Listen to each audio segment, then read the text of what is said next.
ഇനി നമ്മൾ പോകുന്നത് ആന്ധ്രാപ്രദേശിലേക്ക്. അലക്സ് റാം മുഹമ്മദാണ് ആന്ധ്രാപ്രദേശിൽ നിന്ന് തത്സമയം ചേരുന്നത്. അലക്സ്, ആന്ധ്രാപ്രദേശിൽ നിയമസഭാ തെരഞ്ഞെടുപ്പ് നടന്നിട്ടുണ്ട്. അപ്പോൾ ഇത് സർക്കാരിനെതിരായ വിധിയെഴുത്ത് എന്ത് എന്നത് കൂടി നമുക്ക് അറിയാൻ കഴിയും. ഇപ്പോൾ ഈ എക്സിറ്റ് പോൾ ഫലങ്ങൾ ഒരു കാരണവശാലും ഭരണകക്ഷിക്ക് ആശ്വാസം നൽകുന്നതല്ല എന്നുള്ളതാണ്. അതിൽ YSRCP ഇപ്പോൾ പ്രതീക്ഷ പ്രകടിപ്പിക്കുന്നുണ്ടോ? ഏതെങ്കിലും തരത്തിൽ അവർ എന്താണ് എക്സിറ്റ് പോൾ ഫലങ്ങളെക്കുറിച്ച് പ്രതികരിക്കുന്നത്? CPIM-ന്റെ ഒക്കെ പ്രതികരണം വരുന്നുണ്ട്.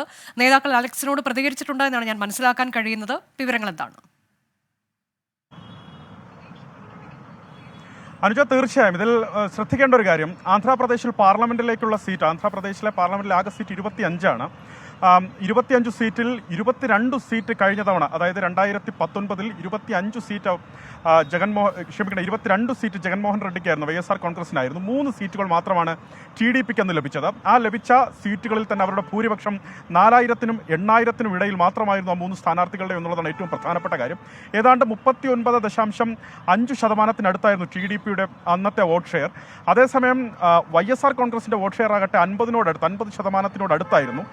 കഴിഞ്ഞ തവണ മത്സരിച്ചത് ഈ വിവിധ പാർട്ടികൾ അവർ സ്വന്തം നിലയ്ക്ക് മത്സരിച്ചു എന്നുള്ളതാണ് ഒരു പ്രധാനപ്പെട്ട കാര്യം. കോൺഗ്രസ് സ്വന്തം നിലയ്ക്ക് മത്സരിക്കുന്നു, BJP സ്വന്തം നിലയ്ക്ക് മത്സരിച്ചു, YSR കോൺഗ്രസ് അന്നും ഇന്നും സ്വന്തം നിലയ്ക്കാണ് മത്സരിക്കുന്നത്, TDP സ്വന്തം നിലയ്ക്ക് മത്സരിച്ചു. അതുപോലെ പവൻ കല്യാണിൻ്റെ പാർട്ടി മാത്രമായിരുന്നത്, ജനസേന പാർട്ടി മാത്രമായിരുന്നു കഴിഞ്ഞ തവണ സഖ്യത്തിലുണ്ടായിരുന്നത്. ആ സഖ്യം പവൻ കല്യാണിൻ്റെ ജനസേന പാർട്ടിയും CPIM-ഉം CPI-യും ഒപ്പം BSP-യുമായിരുന്നു.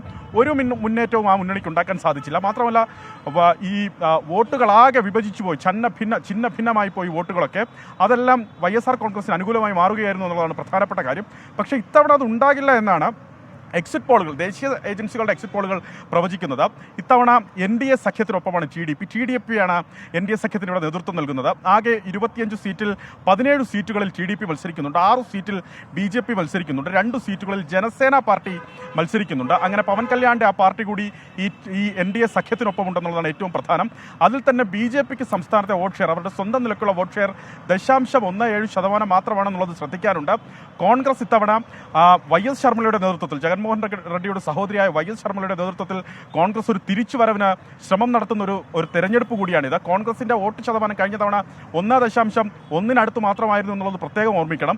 ഇത്തവണ ഇന്ത്യ മുന്നണിയിൽ കോൺഗ്രസിനൊപ്പം CPIM-ഉം CPI-യും ഉണ്ട് എന്നുള്ളതും പ്രധാനപ്പെട്ട കാര്യമാണ്.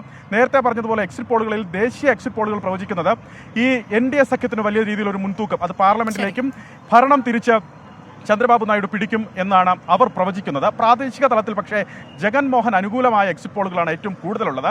ഈ എക്സിറ്റ് പോളുകളെ ജഗൻമോഹൻ റെഡ്ഡി തള്ളുന്നു എന്നുള്ളതാണ് പ്രധാനപ്പെട്ട കാര്യം. കാരണം ചെറിയ ഭൂരിപക്ഷത്തിനെങ്കിലും അധികാരത്തിൽ വരും. ഒരു 90 അലക്സ്, ഏതായാലും എക്സിറ്റ് പോൾ ഫലങ്ങൾ ജഗൻമോഹൻ റെഡ്ഡിക്ക് അത്ര ആശ്വാസകരമല്ല ദേശീയ തലത്തിലേത്. കാരണം അവിടെ NDAക്ക് വലിയ മുന്നേറ്റം സംസ്ഥാന നിയമസഭാ തെരഞ്ഞെടുപ്പിലും അതോടൊപ്പം തന്നെ ലോക്സഭാ തെരഞ്ഞെടുപ്പിലും ഉണ്ടാകും എന്നതാണ് എക്സിറ്റ് പോൾ പ്രവചനങ്ങൾ. അതേസമയം തന്നെ ഗ്രൗണ്ട് റിയാലിറ്റി മറ്റൊന്നാണ് എന്ന അവകാശവാദം ജഗൻമോഹൻ ഉണ്ട്. ഏതായാലും ഫലങ്ങൾ വരുമ്പോൾ മാത്രമാണ് യഥാർത്ഥത്തിൽ ആന്ധ്രാപ്രദേശിലെ രാഷ്ട്രീയ സാഹചര്യം ആർക്ക് അനുകൂലമായി നിൽക്കുന്നു എന്ന് നമുക്ക് വ്യക്തമാവുകയുള്ളൂ. അലക്സ് റാം മുഹമ്മദ് ഞങ്ങളുടെ പ്രതിനിധിയാണ് വിവരങ്ങൾ നൽകിയത് ആന്ധ്രയിൽ നിന്നും. വിധി ദിനത്തിൽ 24 മാജിക് ജൂൺ 4 ചൊവ്വാഴ്ച രാവിലെ 5 മണി മുതൽ 24-ൽ.